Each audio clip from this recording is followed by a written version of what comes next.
Hello everyone, welcome back once again on the YouTube channel of दृष्टि tutorial private limited. आप सभी का स्वागत, आप सभी का अभिनंदन। एक्चुअली हमने जो सीरीज हम लोग ने जो लेकर के आगे बढ़ा है, इस सीरीज में मैंने नाउन एंड प्रोनाउन के मोस्ट ऑफ द रूल्स को पूरी तरह से क्लियर कर दिया।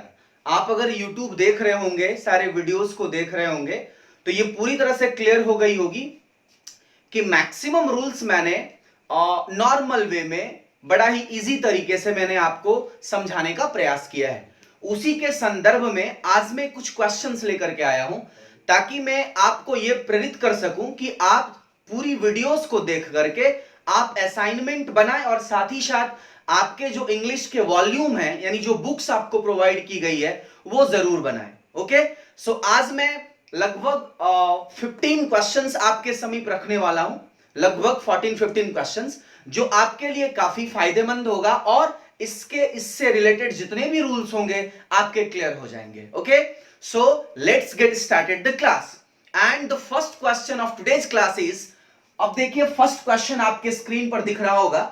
फर्स्ट क्वेश्चन मैंने ये लिखा है, one of the problem is with her is that she does not understand anyone. ये पहला क्वेश्चन है आपके स्क्रीन पर। आप देख पा रहे होंगे ऑप्शन ए में वन ऑफ की स्ट्रक्चर को फुलफिल कर रहा है, ये मैंने बताया है। और ऑन ऑफ के बाद जो नाउन आता है वो नाउन किस फॉर्मेट में होती है? प्लूरल फॉर्म में होता है। क्लियर, समझ में आ गया? तो जो आपके ऑप्शन में प्रॉब्लम वर्ड लिखी हुई है, इसे आप प्लूरल फॉर्म में लिखेंगे प्रॉब्लम्स। समझ में आ गया? आप अगर थोड़े से इस क्वेश्चंस पे ध्यान देंगे, एरर डिटेक्शन का मतलब क्या होता है ना, कि जब आप एरर पढ़ें तो ये डीएनडी लगा करके पढ़ें कि कहां तक रूल हम जान रहे हैं और ये सेंटेंस पढ़ने के बाद कहां तक ये करेक्ट साबित हो रहा है। तो पहला क्वेश्चन आपको समझ में आ गया, one of, each of, either of, neither of, every one of, most of के बाद नाउन प्लूरल होते हैं। इस अनुसार से प्रॉब्लम को प्रॉब्लम्स करेंगे, यानी पार्ट ए में एरर है। ओके, द नेक्स्ट क्वेश्चन आप देख पा रहे होंगे, आपके स्क्रीन पर है, the teacher gave me a homework.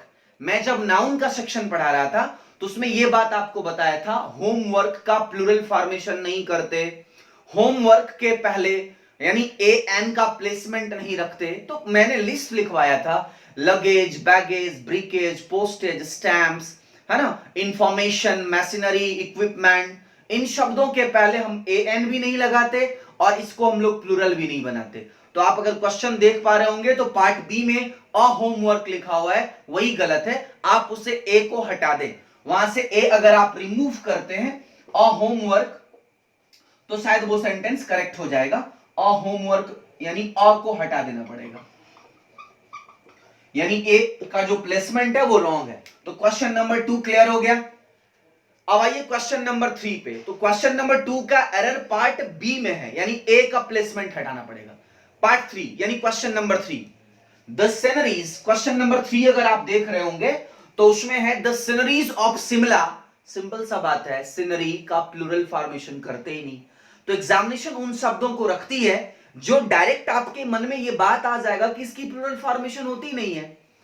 Spectacles का ऑलरेडी एस लगी है, बट स्पेक्टिकल एक ऐसा टर्म है जिससे यह पता चलता है कि वो स्पेक्टिकल भी एक वर्ड और स्पेक्टिकल्स भी वर्ड है। वो तो क्वेश्चंस मैंने दिया भी है।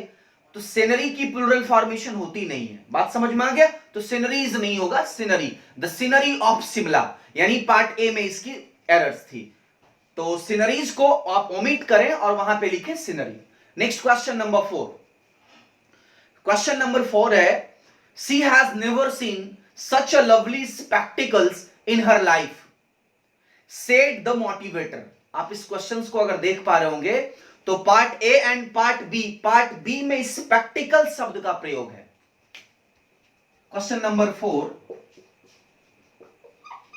स्पेक्टिकल्स। इस स्पेक्टिकल्स का मतलब है जो आप स्पेक्टिकल्स पहनते हैं, पावर वाली ग्लासेस। बात समझ में आ रहा है? तो स्पेक्टिकल्स ना होकर के आप स्पेक्टिकल का प्रयोग करेंगे, और इस स्पेक्टिकल का मतलब होता है सीन, है ना, जिसको आप कहते हैं नजारा, सीन, है ना। तो क्वेश्चन नंबर 4 में स्पेक्टिकल्स शब्द को हटा करके स्पेक्टिकल रखेंगे, यानी एस हटा देंगे तो सही हो जाएगा। क्लियर है? क्वेश्चन नंबर 4 देखते हैं। Sorry, question number 5। the brethren of the locality of this locality are always at daggers drawn without any apparent reason। Brethren कह रहे हैं और लोकालिटी में ब्रिदरेन शब्द का प्रयोग एस लगी है, तो ब्रिदरेंस नहीं होता। ब्रदर की अगर प्लूरल फॉर्मेशन अगर आप देखें, है ना, ब्रदर अगर शब्द का अगर प्रयोग को देखेंगे तो एक होती है जो आपके स्क्रीन पर दिख रहा होगा, एक है ब्रिदरेन शब्द का प्रयोग एंड दूसरा है ब्रदर्स। तो समझिए ब्रदर्स जो है ये, इसमें तो कोई दिक्कत नहीं है, ब्रदर्स तो प्लूरल है इसका, बट इस ब्रदरन का मतलब होता है आपस में जो भाई भाई होते हैं पूरी सोसाइटी में, या हम लोग नहीं बोलते आपस में हम सब भाई भाई हैं, तो दैट इज द ब्रदरन, और इसका प्लूरल यहां एस नहीं लगता। तो क्वेश्चन नंबर 5 में जो फर्स्ट पार्ट ए है उसमें ब्रदरेंस लिखा हुआ है, उसमें एस को हटा देंगे तो सेंटेंस करेक्ट हो जाएगा। Got the point? Next question number 6। Question number 6 जो है, अगर आप अच्छे से पढ़े होंगे तो ये आपको पूरी तरह से याद होगा कि नाउन एंड केस में मैंने ये बातें समझाया है आपको। She visited Priyanka Chopra's and Nick Jonas' mansion but found the couple absent. Question number 6 का पार्ट ए को देखिए। She visited Priyanka Chopra's and Nick Jonas' mansion, उसकी हवेली को विजिट किया उसने, बट पाया उन दोनों को एब्सेंट। तो आपको बताया था जब ज्वाइंट रिलेशन दिखानी होती है तो हम लोग लास्ट वाले नाउन पे एपोस्ट्रोफी लगाते हैं। इस प्रकार से आप अगर क्वेश्चन नंबर 6 को देख रहे हैं तो उसमें Priyanka Chopra's and Nick Jonas, apostrophe Nick Jonas पे करेक्ट होगी, प्रियंका चोपड़ा पे जो एपोस्ट्रोफी लगी है उसे हटाना पड़ेगा। इस प्रकार आंसर इसका एरर किस पार्ट में होगी? पार्ट ए में क्वेश्चन नंबर 6 का एरर हो जाएगा। और बताया था ज्वाइंट रिलेशन दिखाने के लिए लास्ट वाले नाउन पे एपोस्ट्रोफी का प्लेसमेंट होती है, और अगर सेपरेट रिलेशन दर्शाना हो तो दोनों नाउन पे एपोस्ट्रोफी लगा सकते हैं। क्योंकि बाद में मेंशन है कपल का बात, इसलिए हम उसे ज्वाइंट रिलेशन मानेंगे और लास्ट वाले पे लगाएंगे। क्लियर है? चलिए क्वेश्चन नंबर 7 की ओर बढ़ते हैं। I want to know why you absented from the class yesterday, why you had a very important lecture to attend। इसका मतलब हुआ कि आपने क्यों एब्सेंट किया। आपने क्यों एब्सेंट किया? आपको अगर रूल याद होगा रिफ्लेक्सिव की, तो मैंने कुछ शब्द बताया था, एब्सेंट, प्रेजेंट, हर्ट, चीट, है ना, avail, reconcile, avenge, revenge, amuse, इन शब्दों का प्रयोग बताया था। उसमें एक एब्सेंट भी शब्द बताया था, और बताया था कि अगर इसके जस्ट बाद कोई प्रेपोजिशन आ जाए या ऑब्जेक्ट क्लियर ना हो तब रिफ्लेक्सिव प्रोनाउन का यूज करते हैं। इस प्रकार अगर क्वेश्चन नंबर ए आप देख रहे हैं तो एब्सेंटेड फ्रॉम रखा गया है, एब्सेंटेड फ्रॉम। आपको इतना बात पता हो गया कि एब्सेंट के जस्ट बाद कौन सा टर्म रखा गया है। एब्सेंट के जस्ट बाद आपने प्रेपोजिशन रखा, तो ये क्लियर आपको समझ में आ रहा होगा कि एब्सेंट के तुरंत बाद अगर प्रेपोजिशन है तो इसका मतलब हो गया कि आपने अपने आप को एब्सेंट रखा या किसी को भी रखा तो ऑब्जेक्ट क्लियर नहीं है, इसलिए एब्सेंटेड के जस्ट बाद आप हिमसेल्फ का प्रयोग करेंगे, तब जाकर के फ्रॉम रखेंगे। बात समझ में आ गया? तो कुछ शब्दों के बाद रिफ्लेक्शन रखते हैं if there is no apparent object, अगर क्लियर ऑब्जेक्ट नहीं है तो। Got the point? चलिए क्वेश्चन नंबर 8 की ओर बढ़ते हैं। इट वॉज देम, सिंपल सा बात है। क्वेश्चन नंबर 8 की अगर बात करें तो मैंने आपको पढ़ाया है इट की कॉन्सेप्ट। इट का जो कॉन्सेप्ट पढ़ाया था उसमें आपको बताया था कि इट के बाद अगर इज या वॉज की टर्म आ जाए, यानी बी फॉर्म ऑफ वर्ब आ जाए, तो बाद में सब्जेक्टिव केस का प्रोनाउन लेते हैं। Got the point? किस केस का प्रोनाउन? सब्जेक्टिव। आपने लिखा है इट वॉज देम, और आपको इतना पता है कि दे सब्जेक्टिव केस है, इसी का ऑब्जेक्टिव केस देम है। आपको कौन सा केस लेना था? ये तो सब्जेक्टिव है, ये ऑब्जेक्टिव है। इट के बाद इज वॉज का फॉर्म हो तो बाद में सब्जेक्टिव केस लेंगे। तो आपको क्या करना है?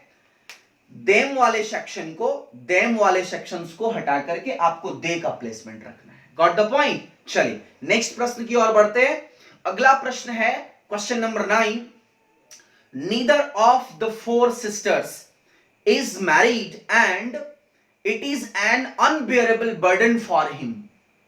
तो अगर सेंटेंस को क्लियरली पढ़ रहे होंगे तो जहां गलती है आपका ब्रेन वहां पे रुका होगा कि neither of the four sisters की बात है, और नीदर का प्रयोग ओनली दो में से एक भी नहीं के लिए होता है, यानी 0 आउट ऑफ 2। और कितने सिस्टर की बात है? 4 सिस्टर की बात है। तो 4 सिस्टर्स वर्ड लिखा है, यानी नीदर का प्लेसमेंट गलत है, नीदर का यूजेस गलत है, उसे हटा करके नन का प्रयोग करेंगे तो सेंटेंस करेक्ट होगा। तो क्लियर है भाई, जब आप रूल्स पूरी पढ़ते हैं ना तो क्वेश्चन देखते ही ब्रेन में आ जाती है बातें कि हम तो सर ये इतना तो क्लियर है। हाँ, एग्जाम के प्रेशराइज सिचुएशन में क्या होता, एग्जाम के प्रेशराइज सिचुएशन में क्या होती है कि आप उस प्रेशर को झेल नहीं पाते। तो सबसे बड़ी बात है कि प्रेशराइज सिचुएशन में स्कोर करना, ब्रेन को अच्छे ढंग से अप्लाई कर पाना। क्लियर है? चलिए क्वेश्चन नंबर 11 आपके स्क्रीन पर क्लियरली दिख रहा होगा। क्वेश्चन नंबर 11 लिखा है, Manisha Nitesh and Jitendra help each other to study together for upcoming examinations, for upcoming CGL examinations। समझिए इस बात को, मनीषा, नितेश एंड जितेंद्र कितने लोग? 3, एंड 3 के लिए each other का प्लेसमेंट होती है या one another का? तो सिंपल सा बात है, इसका प्लेसमेंट one another होगा। मैंने इस क्वेश्चंस में each other रखा हुआ है।